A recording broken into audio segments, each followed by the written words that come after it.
When people talk about reputation at senior levels, they often describe it as something external, how you're perceived, what people say, or an image that needs to be managed. That framing misses what actually matters.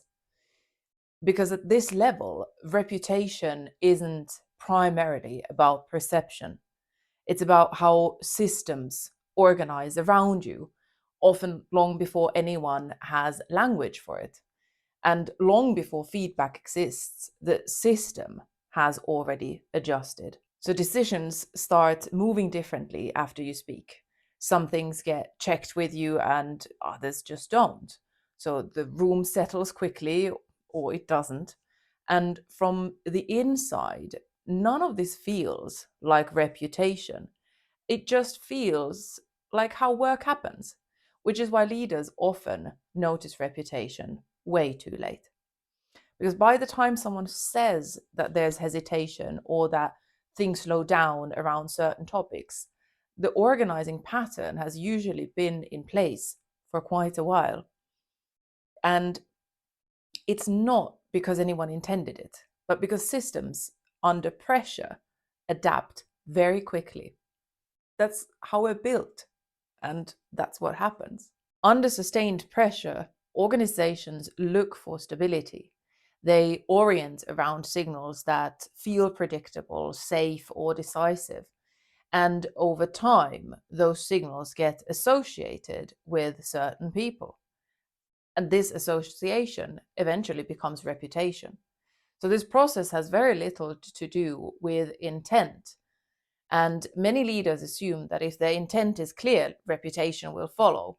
But in reality, reputation is shaped far more by consistency under pressure than by explanation.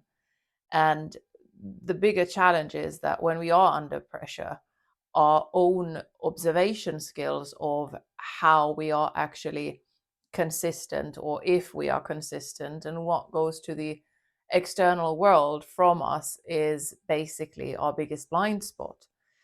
And when systems don't organize around what you mean, they actually organize around what reliably happens when you're involved, reliably from their perspective.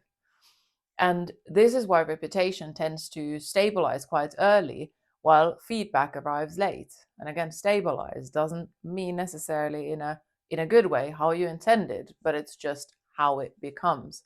As responsibility increases, the system stops reflecting cleanly our system and signals are filtered. This friction reduces and people adapt before they speak. And internal reflection is still necessary, but it's no longer sufficient on its own because we just don't see it ourselves. And reputation functions as an external mirror. It shows how your internal command is actually traveling through the system, not as intention, but as impact. And if it's used well, reputation isn't something to manage or to defend, it's actually something to read. And that information itself is actually new. It's what you do with it that determines whether it becomes a constraint or an advantage. And once leaders stop treating reputation as an image and start seeing it as an organizing signal, the situation often becomes much less charged and there's less need to correct or to explain things that many leaders struggle with because it takes a lot of energy and it takes a lot of resources. And more clarity will just come from observing what's already happening.